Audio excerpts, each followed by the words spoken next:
course, that would ruin the narrative. The narrative is that white people throughout history are the oppressors, and minorities are the oppressed. Without that narrative, you cannot justify the destruction, the changing, the restructure of Western civilization itself. What if you heard that slavery was interwoven with society, the law, and even the lowest peasant practiced that institution and believed in it? Actually, the Ottoman Empire had their sultan, the leader of their country, make such a statement when the British ambassador questioned him about ending slavery. The quote was, "I have been heard with extreme astonishment, accompanied with a smile at a proposition for destroying an institution clearly interwoven with the framework of society in this country and intimately connected with the law and with the habits and even the religion of all classes, from the Sultan himself down to the lowest peasant." That was an exact quote. But Muslims, Arabs, and Africans are supposed to be victims of the white man, not on equal footing, and they can do no wrong throughout history, according to the social justice, liberals, mainstream media, and so on and so forth. In short, what was so blatantly wrong about slavery in the eyes of Western civilization of the past 2 centuries was almost incomprehensible to many non-Westerners. In the Western world, hostility to slavery was by no means confined to elites. When a British ship stopped in the 19th century, it was considered dangerous to let British sailors go ashore for fear that they would riot if they saw the slave market there. Contrary to popular myths, Africans were by no means the innocent victims they are portrayed as. In the region of West Africa was one of the great slave trading regions of the continent, before, during, and after the white men arrived. It was the Africans who enslaved their fellow Africans, selling some of these slaves to Europeans or to Arabs, and keeping others for themselves. Even at the peak of the Atlantic slave trade, Africans retained more slaves for themselves than they sent to the Western Hemisphere. This pattern was not confined to West Africa, from which most slaves were sent to the Western Hemisphere. In East Africa, the Mazi, this is an African tribe, were feared slave raiders, and other African tribes, either alone or in conjunction with the Arabs, enslaved their more vulnerable neighbors. As late as 1891, it was reported that the Mianium slave owners, and this was another African tribe, had demoralized surrounding tribes, destroying crops, and famine reigned everywhere. Even in the early 20th century, Abyssinians were still raiding other Africans and carrying off slaves. It was 1922 before the British had gained sufficient control in Tanzania to stamp out slavery there. Arabs were the leading slave raiders in East Africa, ranging over an area larger than all of Europe. The total number of slaves exported from East Africa during the 19th century has been estimated to be at least 2 million. In fact, a white man was more likely to catch malaria in Africa than to catch slaves himself. The average life expectancy of a white man in the interior of sub-Saharan Africa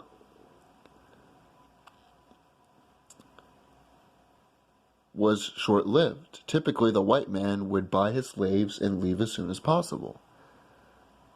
Even so, the death rates among the white crew of the ships carrying slaves to the Western Hemisphere were as high as the death rates among the slaves themselves.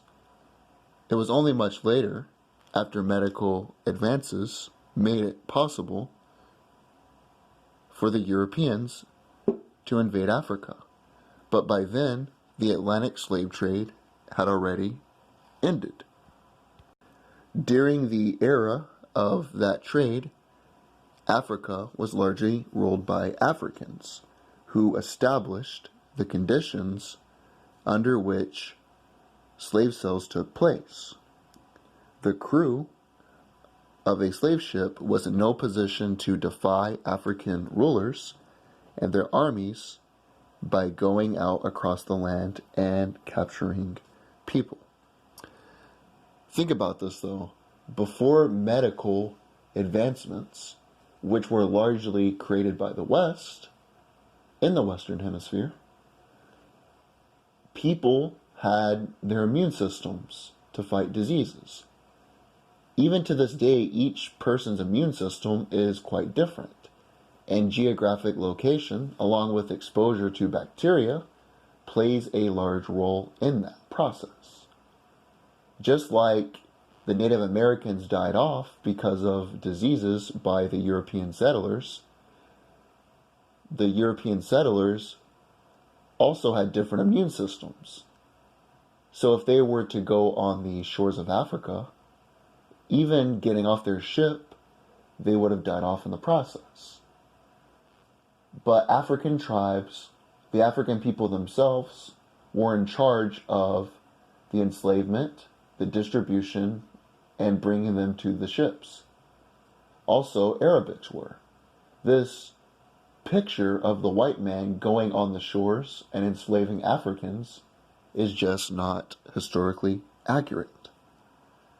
Within the British Empire, the abolition of slavery was accompanied by the payment of compensation to slave owners for what was legally the confiscation of their property. This cost the British government $20 million, a huge sum in the 19th century, about 5% of the nation's annual output. A similar plan was proposed in the U.S. Congress, but never implemented. The cost of emancipating the millions of slaves in the United States would have been more than half of the annual national output, but still less than the economic costs of the Civil War. Slavery as an institution had been happening in the Americas even before Columbus set foot there.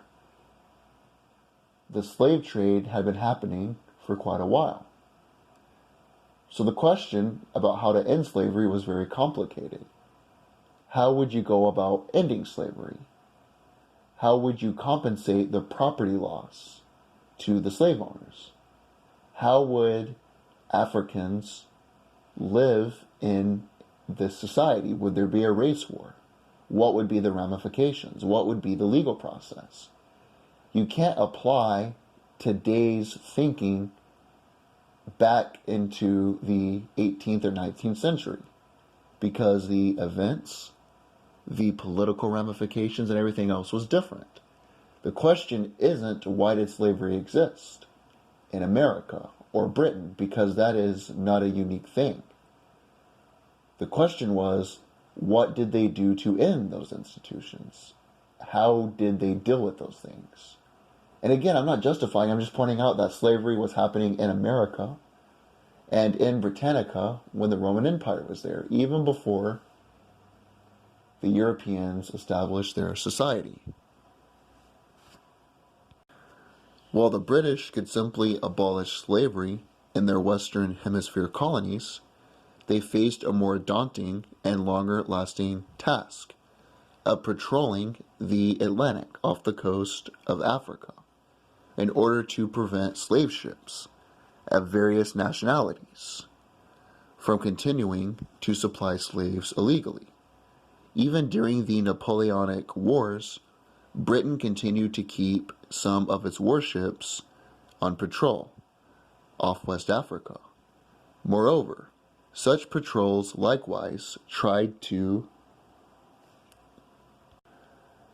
intercept the shipment of slaves from East Africa through the Indian Ocean, the Red Sea, and the Persian Gulf.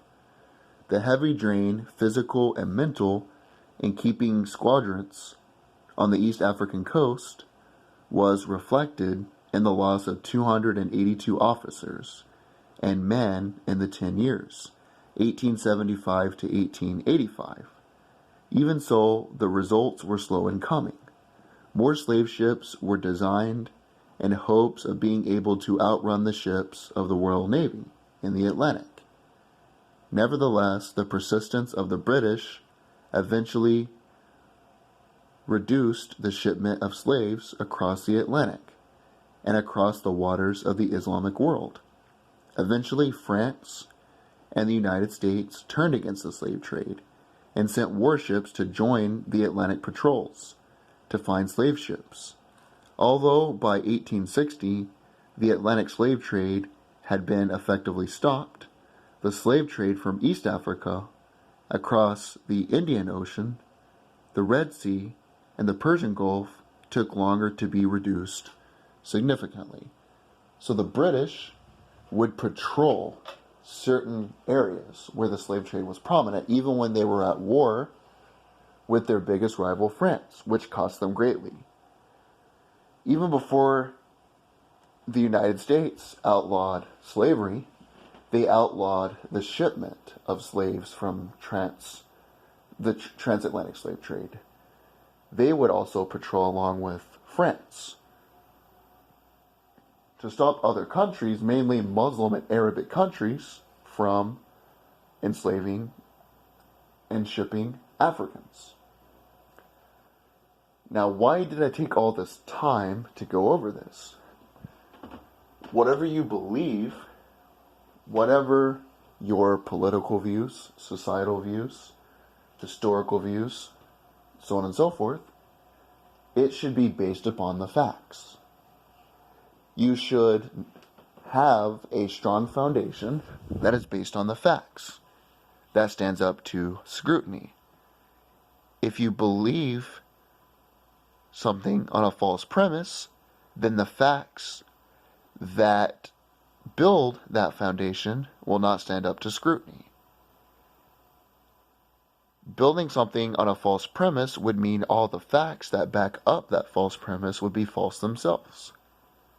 So like anything, whether it's politics, science, religion, skepticism, I believe in exposure to the facts. You do your own research, and then you form your own conclusion.